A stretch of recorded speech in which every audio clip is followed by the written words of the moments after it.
Hi, welcome back to audioschoolonline.com. I'm Ken Lewis.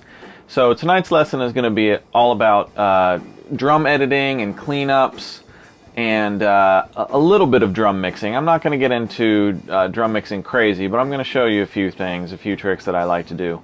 So I'm going to show you how to key a room track using a gate in the snare drum, so that basically whenever the snare drum hits, the room opens and allows, supports that snare drum, makes it bigger, deeper, kind of like how your ears would really hear a snare if you were standing in the room with a drummer or seeing a drummer live or something like that.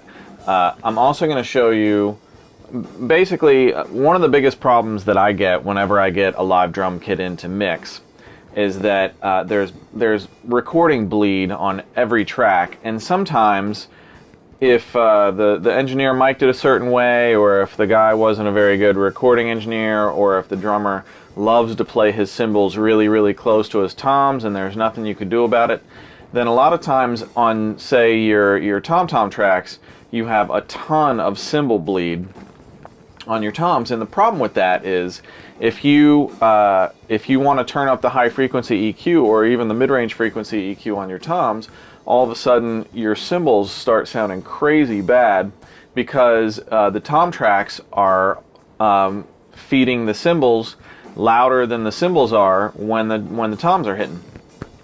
So I'm going to show you how to clean up your tom tracks. I'm going to show you how to get the cymbal bleed out of your tom tracks. This is a technique that I came up with myself. I've never seen anybody else do it. And I think it's one of the coolest little techniques that I have. So I'm going to show you that tonight.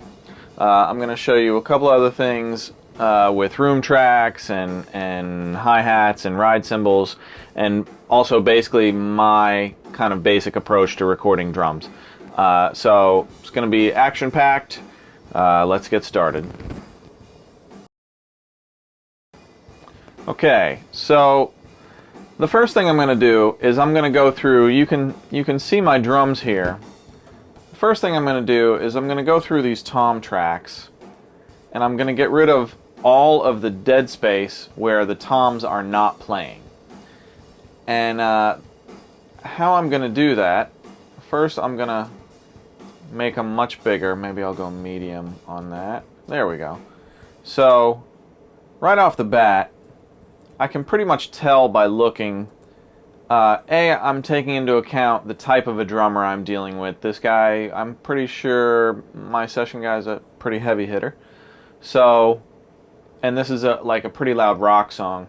Normally I would listen through the tom tracks from the very beginning of the song all the way through the very end, and I would chop out every piece of audio that doesn't have a tom hit on it. I already know from having recorded this session that from here to here there are no tom hits. So I'm going to show you a much broader close-up of what I would do. So I would start by soloing, say, tom 1. I could do that to all 3 toms at once. Let's just start listening. Oh, let me turn this up. Alright, so the toms are playing right now. Everything you're hearing right now is bleed into the tom mics from the rest of the kit. I don't need any of this stuff. None of this stuff is supporting the overall sound of the kit. In fact, to me, there we go. So, in fact, to me, that stuff tends to make the rest of the kit sound messier during the mixdown because I have less control over the snare and the cymbals and everything else because all of the tom bleed from the tom tracks is getting in the way. So I've listened all the way up to the point of the first tom, and here are my tom hits. You can kind of see them zoomed out. There you go. So this has all just been drum groove up till this first hit. Now I can see this first hit is a much bigger spike. I'm going to turn it away from there. We go. This first hit is a much bigger spike than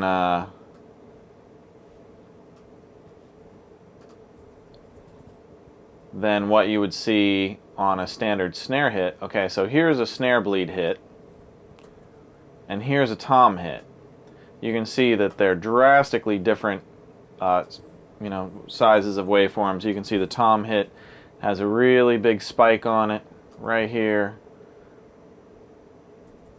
So what I'm going to do is I'm going to get rid of everything that's not a tom hit. So I know from the beginning all the way up until here, there have been no drums, or no tom hits, sorry. So I can see tom 1 and 2. I'm going to cut right here, and I'm going to get rid of all of the stuff before that. Same with tom 3. Now you can see tom 1 and 2 hit together right here, but tom 3 doesn't play until right here. So I'm going to cut tom 3 right before it starts playing. I don't even want the bleed from the other toms getting into the tom 3 mic. So when the tom 3 mic is playing, when that tom is playing, I only want to hear tom 3. So I'm going to cut everything right up until right before the first hit on tom 3, as you can see.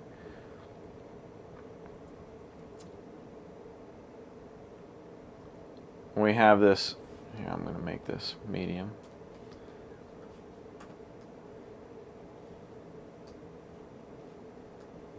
I need more real estate. There we go. Alright, so you can see now we hit a full-on tom pattern for the next few bars.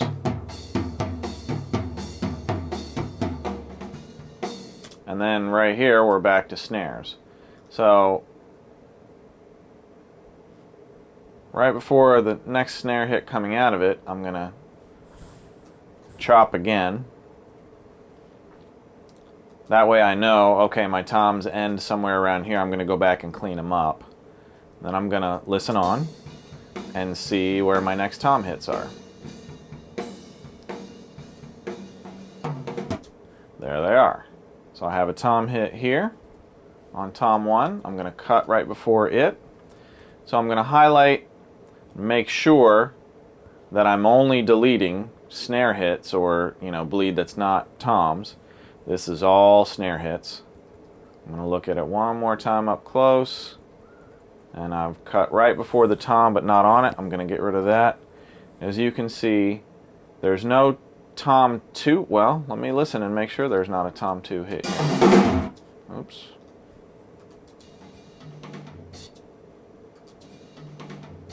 Maybe there is. I don't think so. I think that's snare.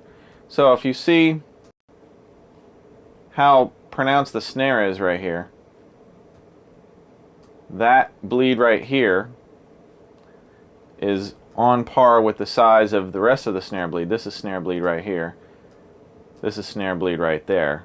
If that was a genuine tom hit, it would look something spiky like this. But it's not. It looks something like that. So you can see, not a tom hit. So after this middle section of tom fills, there's nothing else on tom 2. I'm going to get rid of it totally. I don't need it. It's just cluttering up the mix. Now I'm going to check tom 3. I know after this, there's, let me solo tom 3.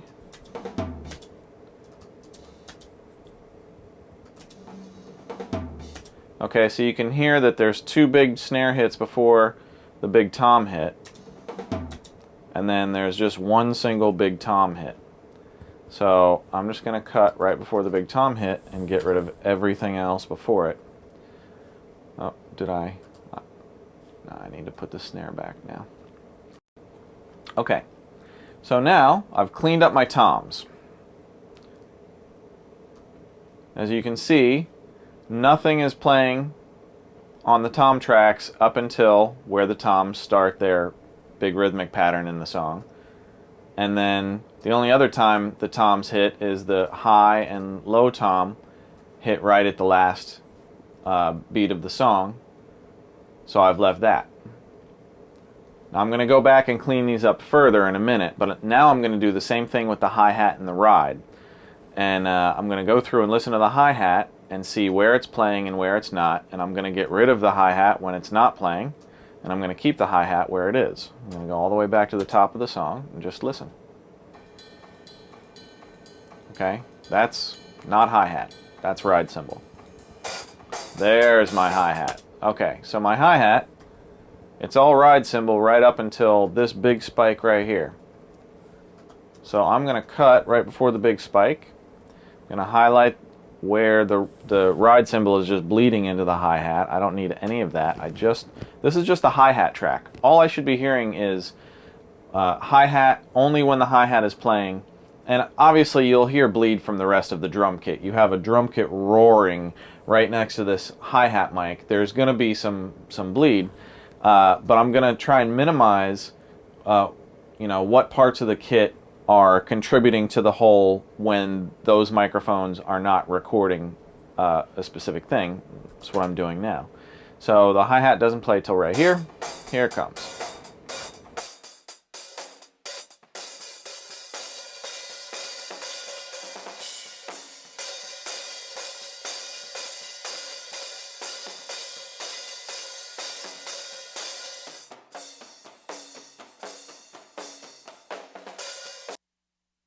Okay, so right here,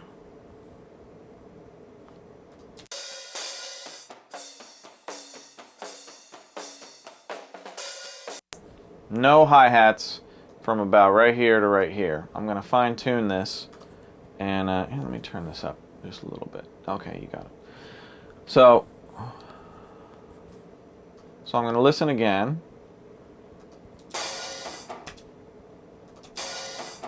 Okay, so right about by this hit, the hi-hats are completely closed. I checked, there's no leakage. It's all toms and cymbals at this point. Then it comes back with a big hat right there. So I'm going to cut right before that hi-hat. I'm going to get rid of this entire fill area off of the hi-hat track that's just toms and cymbals. Then I'm going to do the exact same thing for the end of the song and see where the hi-hat ends. You can hear the drummer closes the hi-hat firm before he hits the last crash. So after the hi-hat closes and before that last crash, I'm going to get rid of the rest of the hi-hat track.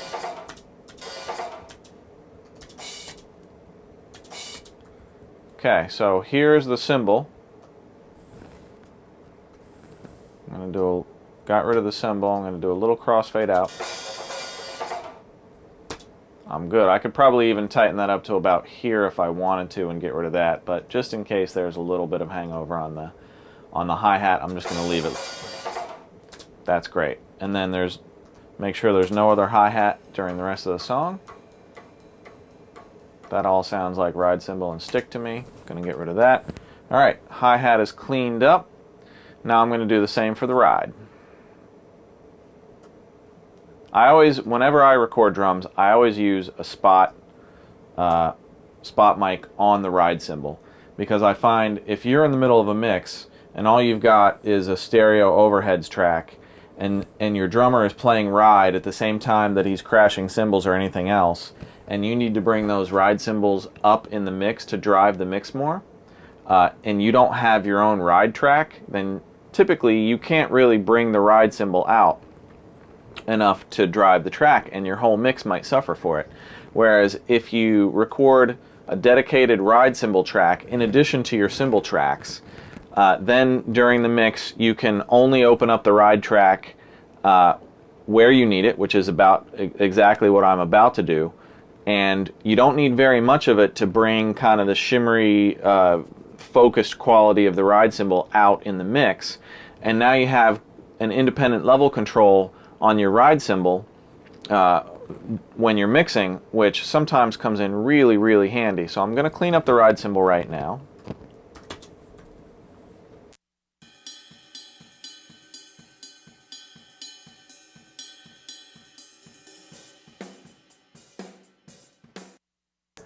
Okay, so you hear the ride. Plays all the way. This is all ride cymbal from the beginning right up until here is the last ride hit.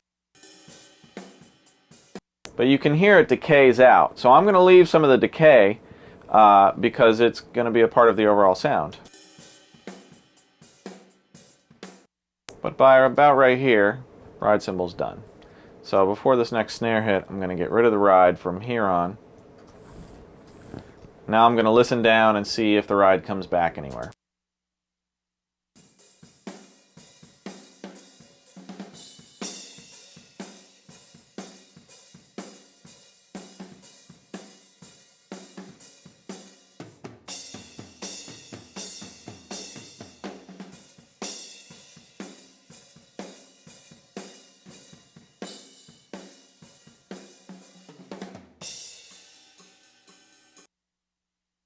All those cymbals coming through, those aren't rides. Those are different cymbals next to the ride that the drummer is crashing on. They're not the actual ride cymbal. So the ride cymbal actually doesn't come back until right here after this last big cymbal crash. So I'm even going to get rid of this cymbal crash, and I'm going to focus on just the first hit that the ride comes back in on, which is right here. So now I'm going to get rid of all of that filler between where the ride played in the intro and where it comes back in the outro to the end. Don't need it. There are no ride hits in there. This is only the ride cymbal track. So just check from this to the end.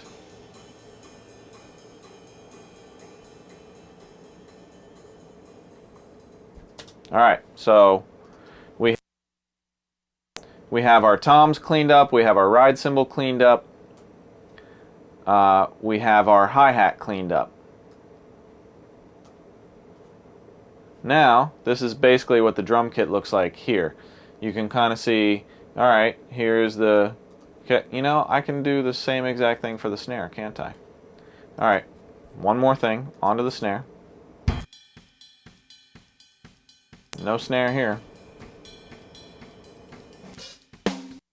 There's a big snare hit right here. So from the beginning up to here, I don't need. You know, the last thing is I can just tell by, well, let me look at this tom fill.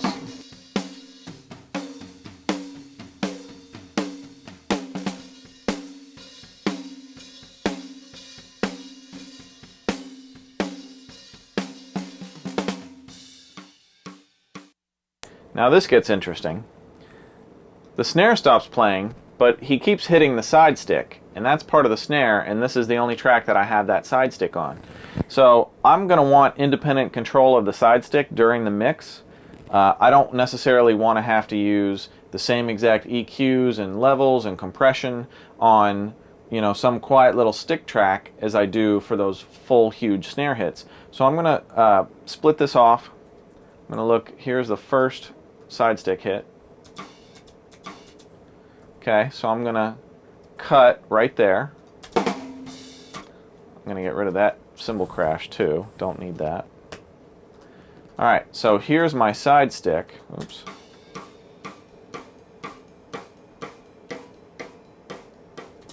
All the way to the end. So I'm going to, I do this a lot during a mix. Whenever I want to separate two sounds out. So what I want to do is I want to split off this main snare part from this side stick part. So I'm going to highlight only the snare track.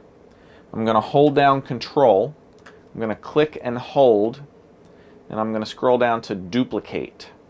I'm going to let go, and it will ask me, what do I want to duplicate? Number of duplicates 1. I only want 1 copy of this. All of these can be checked. Boom. It gives you an exact duplicate of the thing above it. And when you duplicate a track, it copies everything. It copies your automation, it copies your plugins, it copies your pans, your faders, everything. This is an exact copy of what's above it.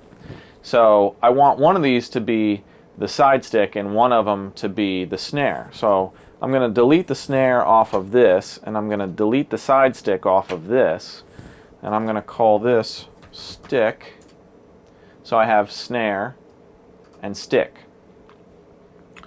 So now during the mix, I'll have independent control Obviously, I think I'm probably going to need to turn the stick up much louder on the fader than I'm going to turn the snare. You can see the difference in volumes here. And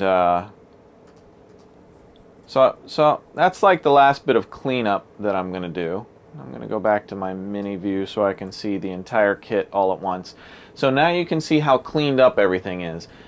Before, all of these gaps where the audio is missing right now, it used to be bleed from tracks that weren't really contributing anything to the overall sound of the drum kit, but all of the bleed from the rest of the kit onto those mics could be clouding up the sound of the drum kit and also hindering you from getting, like, you know, you'll get this great snare sound on just the raw snare track itself, and then you'll put it in the mix and you'll wonder why your snare is like pulling really hard left or has this really nasty mid-rangey quality to it, and you solo it and you're like, no, the snare still sounds great. You unsolo and you're back to this crappy snare sound. And what you start realizing is all of the other tracks, the ride cymbal when it's not playing, the toms when they're not playing, the hi-hat when it's not playing, all of those things are going to get snare bleed during the live recording, and they're going to contribute to the sound of the snare. So for me, I get rid of everything that I can when it's not playing. This is what I'm left with. That's how you clean up drums. Now I'm going to show you one of the coolest EQ tricks that I have ever come up with in my life. I love this one. I've been waiting to show you guys this. So here's Tom 2. I'm just going to solo this real quick because I know that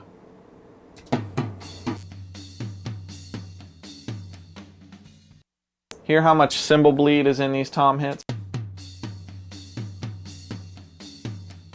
I'm going to get rid of a lot of that. Now, if I cut it hard, it's going to sound like the toms cut themselves off. So let me show you what it would sound like if I cut that off hard when those cymbals hit.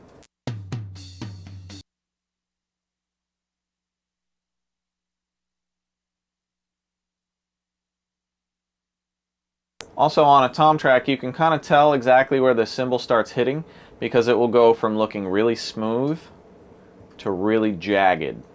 As soon as it starts looking really jagged, you know your cymbal just hit. This is the exact moment that the cymbal hits. So I'm going to go back to where it crosses the null point, and I'm going to just get rid of this cymbal hit. But what you'll find pretty quickly is the tom now sounds completely unnatural. No tom dies that quickly. You could get away with it, but you're probably better off leaving the bleed here. But now, what do you do with all this bleed? That's not helping my mix. That's not helping the sound of the toms. When I start compressing this tom to get it sounding the way I want to, that compressor is going to hit this cymbal bleed, and it's going to bring the cymbal bleed way up loud, and all of a sudden my cymbal crashes are going to sound really kind of mid-rangey and nasty. So here's the trick. So you find and highlight only where the cymbal is crashing, not where the tom is doing the bulk of its work. So here's the main tom hit right here. Here's the cymbal crash right up until, I'm gonna get that even tighter, right up until the next tom hit. Then I'm gonna go under Audio Suite, EQ. I might as well even use, I'll use a digit EQ so you can see it right on this. Okay, so I'm going to set my center frequency around 5K, which is the typical center frequency. Maybe I'll go 6K. Typical center frequency of a cymbal crash. Then I'm going to go really, really wide bell. And then I'm going to cut everything. Maybe I'll have a little. There we go, maybe a bell of 0.5. Okay. Now I'm going to process that. And lo and behold, what does it do? It makes this tom hit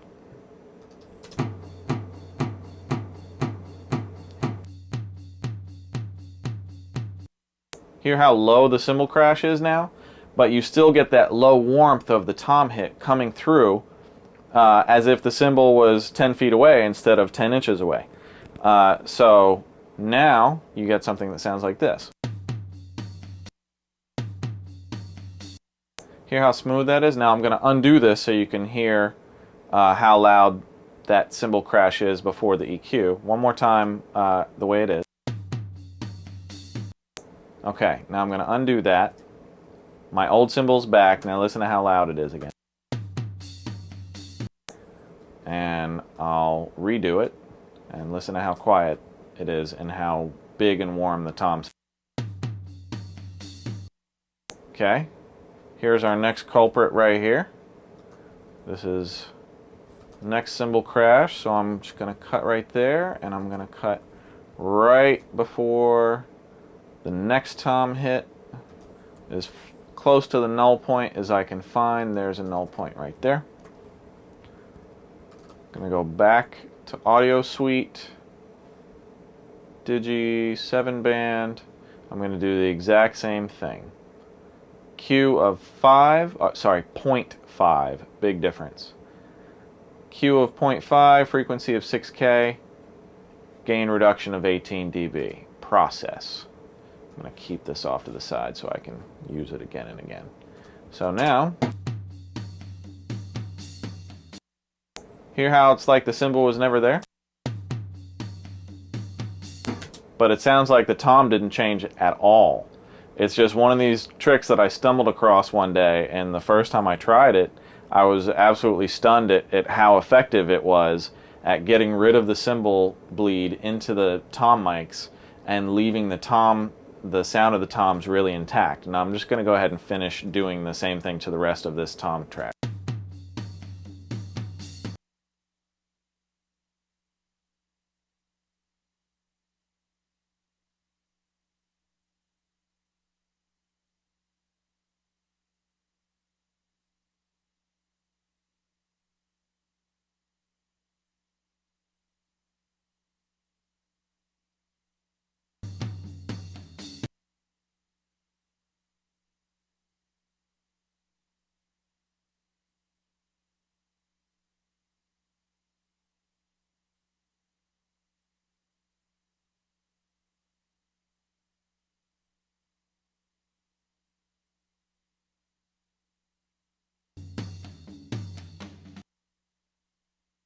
And you can do the same thing for snare hits. I don't need that snare hit on the tom track. It's not going to help the sound of the snare. But I still might want some of that tom decay rumbling through, because maybe the low frequency decay of the toms is going to help the overall sound of the transition of that section. So I'm going to get rid of the high frequency after that as well. Now, here's the tom track.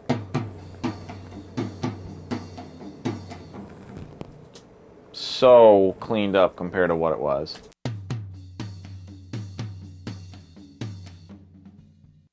Now, if I compress this, it's going to be much easier to control the compression and put the amount of compression that I want to make the tom sound great, and not have to worry about, well, if I'm really compressing this tom heavily, which I do a lot, it's not going to bring up the sound of that cymbal bleed into the cymbal tracks. So if you deal with live drums at all, you know exactly what I'm talking about.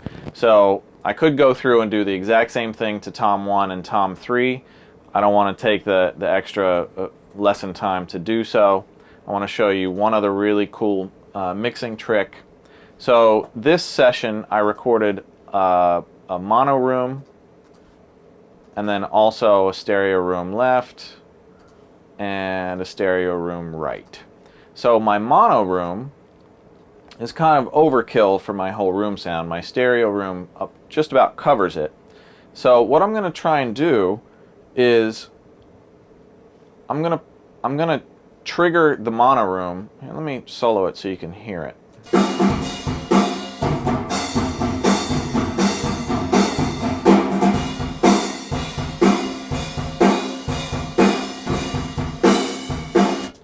how good that snare drum sounds in that mono room? I'm soloing the mono room track right now. That's all you're hearing is that mono room, and the snare drum sounds so good in it that I want to get that snare sound.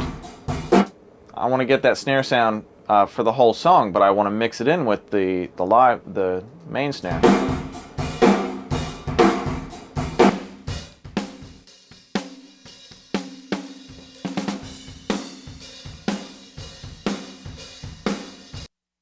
So, but I don't want all of that hi-hat bleed and everything that the mono room track has. So what I'm going to do is I'm going to set up a gate. Okay. Alright, so I'm going to set up just a stock. You can do this with stock Pro Tools stuff. Nothing fancy. Now I'm going to key an input to the gate. If you don't completely follow what I'm doing with key inputs, you're going to be a little lost. But try this. Set the key input to bus 11. So what that means is this gate is now looking for anything coming in on bus 11. So I'm going to set my snare drum. I'm going to send my snare drum out of bus 11 on an aux, and I'm going to make it nice and loud coming out of that. So now, now I have to select this little key on the side chain. Now the side chain is looking for whatever is here. So the side chain is looking for bus 11, and bus 11 is now going to control the settings on this gate, but the gate is passing the audio of the room mic. So the gate is reacting to the dry snare track that I'm feeding into bus 11 into the key input side chain, but it's spitting out the room track, and you can hear this. Here, I'm actually going to go pre on this.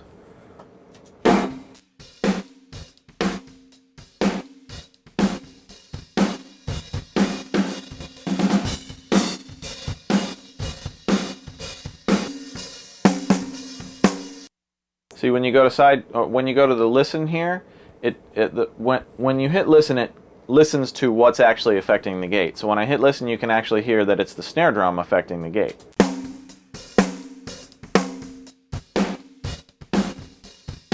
But you can hear that the room mic is going through it. So I'm going to set my gate so that only the room mic is affected. Sorry, only the snare drum triggers the room. One of the other things that I'm going to do, this might be a little advanced for you, is I'm going to filter the side chain so that I'm basically getting rid of the bottom frequencies of the snare and the top frequencies of the snare. So only the mid-range of the snare is really affecting the gate.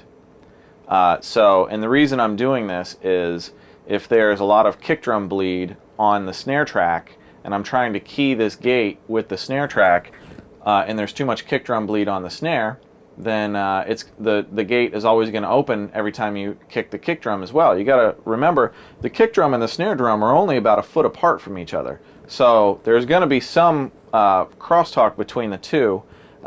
These sidechain filters help get some of that out. So let's see where we're at now.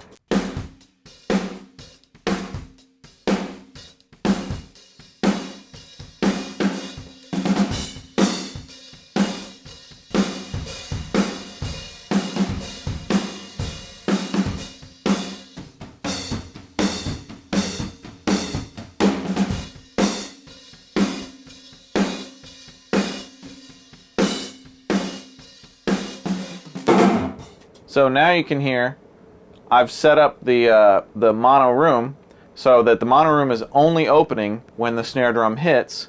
It lasts just enough to give the snare a nice body and decay, and then the gate closes so that the rest of all the cymbals and hats and toms and everything aren't cluttering up the snare. This is pretty much for just to tailor the snare sound. So I'm basically adding a dedicated room to the snare. So I'm actually going to move it. I'm going to move the room that I'm keying right next to it so I know that these two things go together. So I've done a little bit of pre-balancing on the drums before this session.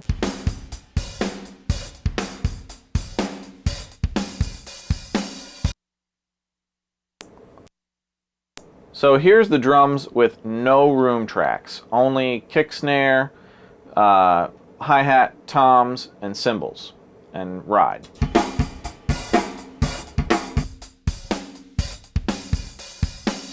Now I'm going to add in this mono room track that I just keyed.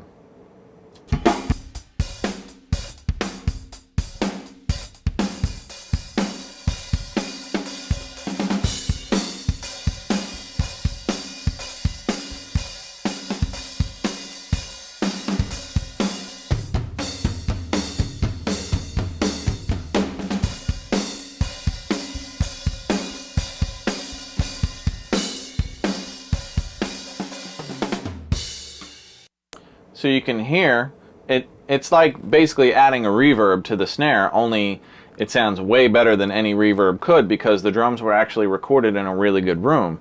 So you know, when you dial up a reverb and it says, you know, room reverb, this is what it's trying to emulate. But if you capture it right when you're recording it, you know, the sound of a real room is usually just so much better than any reverb can really effectively duplicate. So hopefully that's making sense to you. I'm going to provide this whole session with the download, so you can check it out on your own.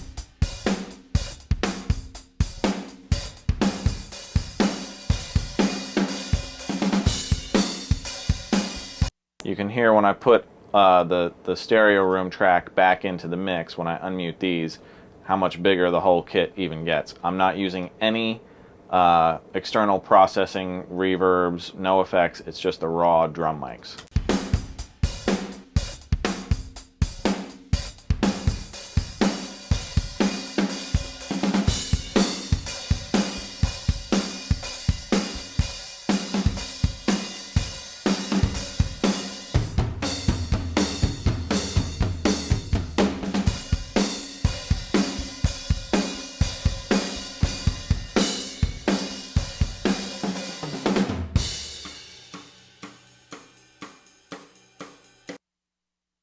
And now, my stick at the end, let me see if I can turn that up.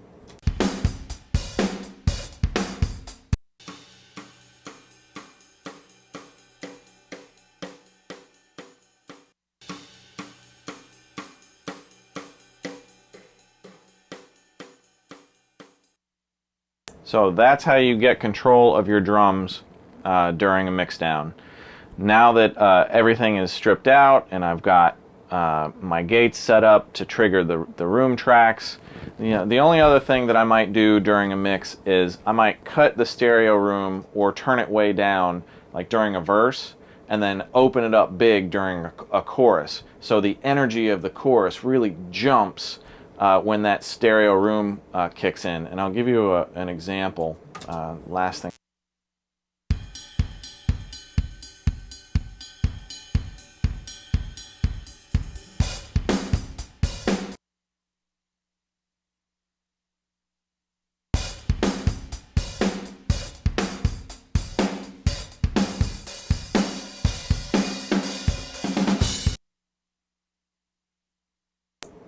So I'm gonna just mute I'm gonna mute the stereo room for the first 4 bars of the kick snare pattern, and then I'm gonna bring it in right here, and you'll just feel the energy jump, and you can even feel how big it is in the intro, how much that stereo room helps the overall sound of the drum kit.